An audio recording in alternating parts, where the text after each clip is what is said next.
Senadora, ¿cómo está? Buen día, bienvenida a La Razón Radio. Qué frío, pero aquí estamos. Antonio y Rubén, les saludamos atentamente. ¿Cómo está? Buenos días, Antonio. Buenos días, ¿Cómo está? Rubén. Un gusto dirigirme a ustedes y a su audiencia. Abrigadita está la senadora. Claro, Está está haciendo así. frío. Está haciendo mucho frío. ¿Está en La Paz, senadora? Sí, sí, pues cuidando las elecciones. Eso Hay que es. ponerse en guardia para cuidar las elecciones. No puede ser que en un año no se haga nada. Nosotros hemos hecho un repaso, senadora, en La Razón de hoy, acerca de los 4 momentos, incluso 5, en los que una sala constitucional, o en su caso el Tribunal Constitucional, ha frenado el proceso eleccionario.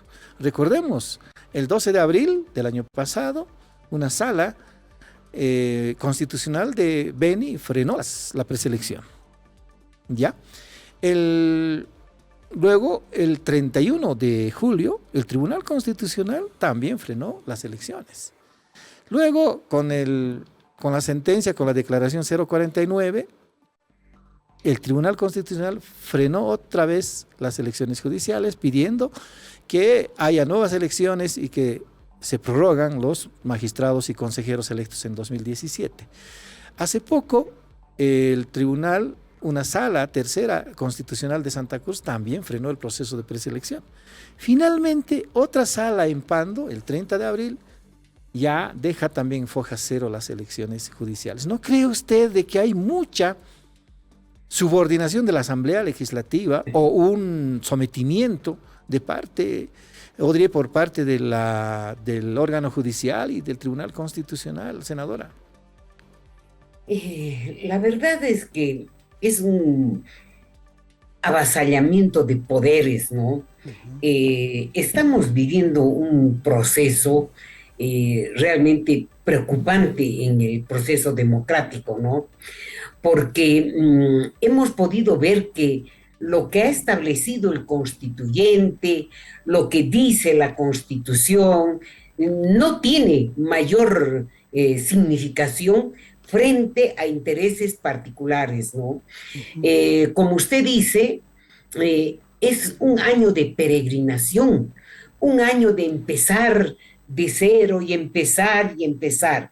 Y la verdad es que yo estoy en esto desde diciembre del 2020, que es Ya. la primera vez que presenté, que discutimos en mi equipo la modificación de la Constitución, porque yo sinceramente de principio eh, llegué a la conclusión de que no era la mejor forma de elegir a los magistrados la que establecía la Constitución y que lo que deberíamos hacer era sacar una ley de necesidad para modificar la forma de elección y solo con una reforma parcial. ¿Por qué?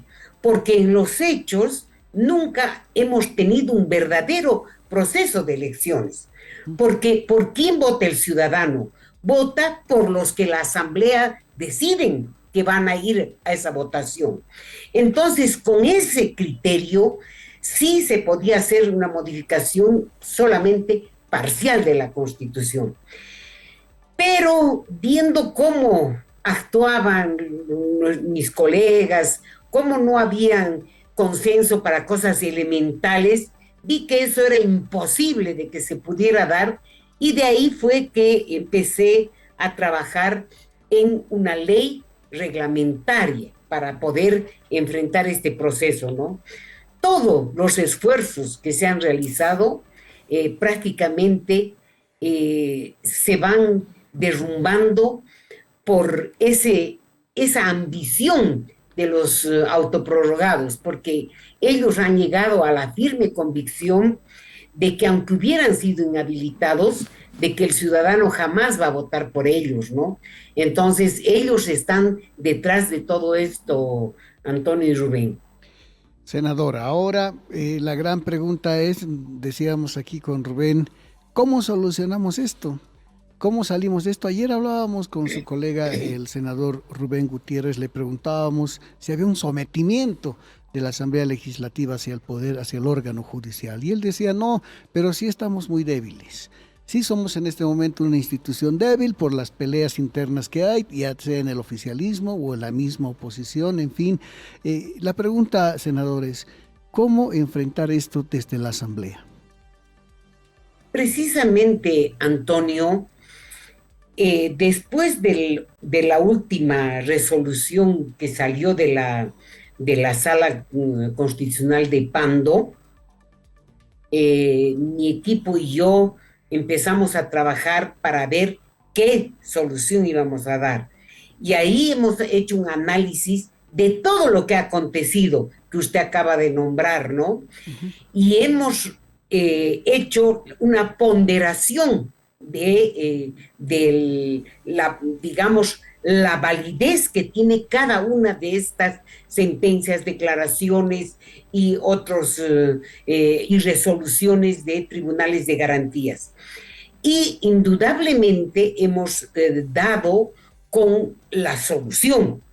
Y la solución, Antonio, es que la Asamblea emita una resolución disponiendo la prosecución de la etapa de preselección y basándonos en que cuando una norma es sometida a un control de constitucionalidad, esta norma, esta resolución que emite el tribunal es una resolución erga omnes. ¿Qué quiere decir para el ciudadano erga omnes? Quiere decir de cumplimiento obligatorio para todos. Nadie puede zafarse del cumplimiento de esa declaración o sentencia o resolución. En el caso que nos ocupa, el proyecto de ley 144 ya fue sujeto a un control de constitucionalidad en su manera total. El tribunal no solo revisó los artículos que le consultó en esa oportunidad el expresidente de la Corte del Tribunal Supremo, sino que él, por conexitud, entró a revisar toda la norma. Entonces, esa norma no puede ser inaplicada. ¿Y qué es la inaplicación? La inaplicación es que usted no puede continuar dándole validez a esa ley. Pero en este caso, esa ley tiene validez por una declaración constitucional que tiene mayor jerarquía que la resolución que va a ser revisada, que la resolución de un tribunal de garantías. Entonces, sí o sí, nosotros tenemos que cumplir con lo que establece la sentencia 060 y la declaración 049, de manera que debe de inmediato volverse a trabajar en el proceso de preselección, Antonio. Senadora, sin embargo, parece ser un círculo vicioso de nunca acabar, que está en curso el proceso de preselección, sabemos más o menos que va a haber elecciones, pero de pronto un juzgado o algún ciudadano se le ocurre acudir con un recurso y frena el proceso. Y esto no termina. ¿No habrá un mecanismo legal, constitucional, que señale, señores, el órgano, nosotros somos independientes, ustedes también, el órgano judicial, frenen esto o paren alguna resolución, algún mecanismo que pudiera aprobar la Asamblea Legislativa? Hasta en eso hay debilidad, como cuestiona Rubén Gutiérrez, senadora. Rubén, no es una debilidad. No se olvide usted que yo soy constitucionalista, sí, y que he sido ex magistrada del Tribunal Constitucional. Solo Dios está por encima del Tribunal Constitucional. Nadie puede estar libre de que sus actos sean sometidos a un control de constitucionalidad. Entonces, nosotros como Asamblea Legislativa, si vulneramos los derechos de un trabajador porque lo despedimos injustamente, vulneramos el derecho de alguien al emitir una norma, un reglamento, etcétera, sí, tenemos que ser sometidos a ese control de constitucionalidad. Y eso no significa que estén vulnerando el artículo 12 de la Constitución, que dice que cada órgano es independiente y que debe haber coordinación, pero debe haber independencia. No, no se está vulnerando, porque todos los órganos del Estado tienen que tener ese control precisamente en un país democrático. Lo que no está permitido es que que desvirtúen esas acciones constitucionales. Eso es lo que han hecho el Tribunal de Santa Cruz, el Tribunal de Pando. Han desvirtuado la esencia, han utilizado una acción constitucional para fines vedados, han utilizado para poder paralizar el proceso de preselección como un pago de facturas por los favores que les han hecho los prorrogados. Nosotros como Asamblea Legislativa no podemos de ninguna manera sacar una ley diciendo queda prohibido que los ciudadanos hagan amparos contra las resoluciones que nosotros hagamos. No, lo que sí nosotros podemos y tenemos que hacer es sacar la resolución en los términos más o menos que he propuesto yo, donde diga que nosotros debemos cumplir lo que establece la sentencia 060 y la declaración 049 en lo que respecta al proceso de preselección. Senadora, si nos puede explicar un poquito más este proyecto usted, el primero el contenido y luego si ya lo presentó y qué curso tiene que seguir. Bueno, en realidad, ayer a las 4 de la tarde he presentado el proyecto a ambas comisiones.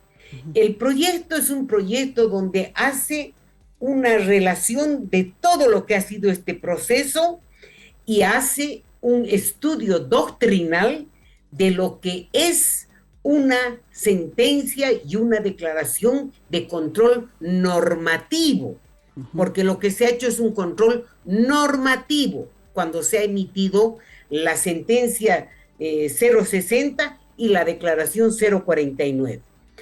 Entonces, después de hacer todo ese análisis, se analiza la validez de esas resoluciones emitidas por los tribunales de garantías y se llega al punto claro de que nosotros debemos cumplir lo que establece una sentencia firme, una sentencia inamovible, una sentencia que no puede ser sometida a revisión ni a ningún otro proceso. Y en ese entendido se declara que la Asamblea Legislativa resuelve reanudar el proceso hasta la conclusión. El trámite es el siguiente. Yo he presentado a las comisiones. Ayer, a criterio mío, debía haberse convocado. La de Justicia Plural ha convocado para el día lunes. A criterio mío, tarde, porque debía haberse convocado para hoy día. La de Constitución ni siquiera ha convocado. Y si es que ellos no dan curso a esta resolución, yo voy a mandar el día lunes directamente al vicepresidente como presidente de la Asamblea Legislativa este proyecto de resolución para exigir que él convoque a asamblea y la asamblea sea la que tome la determinación de incumplimiento de ese control normativo, nosotros vayamos a proseguir el proceso de preselección.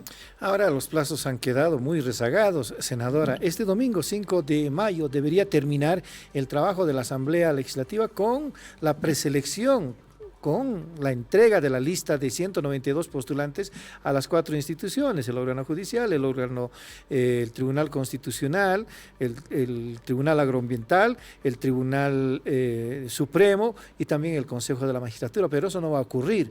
En el domingo o el miércoles, el miércoles hablamos con el vocal Tawichi, él nos advertía de que había la posibilidad de que 2 procesos electorales colisionen, las elecciones primarias y las elecciones judiciales. ¿A cuál seguir? Obviamente con prioridad a las elecciones judiciales. ¿Qué cree de esta posición, de este criterio, senadora? Primero que el señor Tawichi no debía emitir ningún criterio, porque él es parte interesada. Entonces, él debía abstenerse de emitir cualquier opinión. La opinión de él no es válida, ¿ya?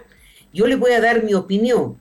En primer lugar, el plazo que establecía la ley 1549 y la convocatoria ha quedado suspendido.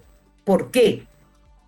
Porque por causas ajenas a la voluntad de la Asamblea Legislativa hemos paralizado el proceso. Este plazo va a empezar a correr nuevamente el momento que se reanude el proceso. O sea que acá no tenemos problema en cuanto se refiere a que la ley nos daba competencia solo hasta el 5 de mayo. No es así. Pero entrando al otro tema, evidentemente no es aconsejable que existan 2 procesos electorales en una misma gestión. Con referencia a la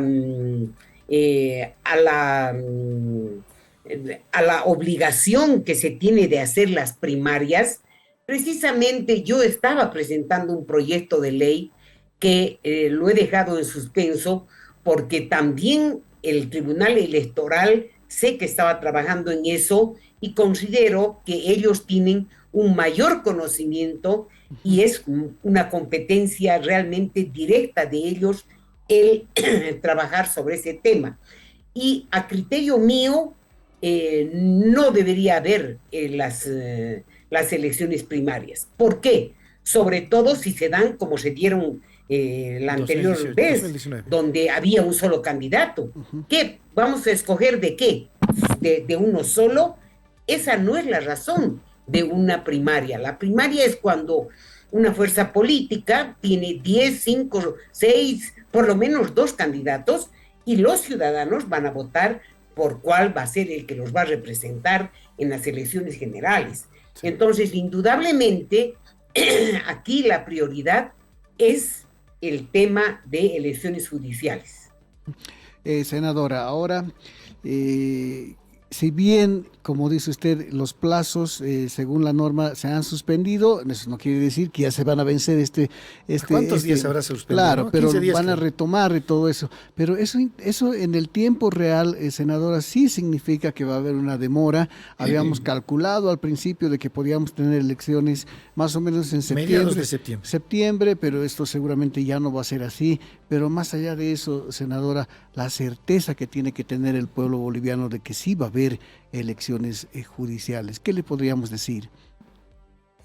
Bueno, evidentemente se va a haber un desfase de por lo menos 20 días, eso es indudable. El plazo para el órgano electoral ha de empezar a correr el momento en que nosotros les remitamos las listas, ¿no? O sea, ellos en este momento no tienen problema con su plazo. Sin embargo, es importante que, como usted dice, que la Asamblea Legislativa le dé precisamente al ciudadano esa certidumbre de que sí van a haber elecciones. Entonces, para eso es precisamente que la Asamblea ya debe emitir esa resolución en la que dispone la prosecución del trámite de la preselección. Ahora, ¿cómo se hace eso, senadora? ¿Qué acuerdos son posibles en la Asamblea Legislativa para emitir una posición institucional, como dice usted, que garantice las elecciones judiciales, que diga a los ciudadanos, va a haber elecciones judiciales, si bien digamos en este momento accidentadas en su fase de preselección, van a haber elecciones judiciales. Bueno, evidentemente este tema tiene un componente político, ¿no? Y para eso las fuerzas políticas tienen que tener esa firme convicción de que la prioridad para nuestro país es el proceso de elecciones de autoridades judiciales. Sin embargo, también es importante que la ciudadanía sepa, y sobre todo mis colegas asambleístas, que si no cumplimos con lo que establece la declaración constitucional y la sentencia, nosotros seremos pasibles a un proceso por incumplimiento de deberes, porque nuestro deber es precisamente garantizar que sí o sí se den las elecciones en este año. Perfecto, senadora. Le vamos a agradecer siempre la gentileza que tiene con nosotros. Gracias por la claridad, además, con la que nos plantea sus puntos de vista. Senadora, le mandamos un fuerte y caluroso abrazo esta vez y ya la vamos a estar convocando próximamente. Gracias, Rubén. Gracias, Antonio. Para mí es un placer conversar con ustedes. Primero, porque no me ponen a uno contra otro, primero. Y segundo, porque ustedes me dejan expresarme sin decirme, bueno, pero ya. Entonces es un placer conversar con ustedes. Ya la pondremos con alguien de su fuerza política, porque es cierto, no entendemos en este momento por qué la senadora Silvia Salame ha sido aislada de Comunidad Ciudadana. Cierto, ¿no? Hasta ahora no nos hemos hecho ni esa pregunta. Aunque hemos hablado con sus correligionarios, quienes obviamente tienen sus criterios distintos. Sí, pero les comento que en la comisión estamos trabajando muy bien con todos, con Comunidad Ciudadana. Ellos se han adherido, por ejemplo, al proyecto que yo he presentado sobre el indulto y la amnistía, donde he pedido que se amplíe para otro tipo de delitos, y también yo me adhiero a lo que ellos presentan. O sea, en este momento yo le diría a usted que no hay ningún tipo de confrontación en lo que es la comisión mixta. Qué bien, sí, qué bien, senadora. Nos alegramos también por eso, ¿sí? Fuerte abrazo, hasta una próxima oportunidad. Muy amables, buen día. Hasta pronto, senadora.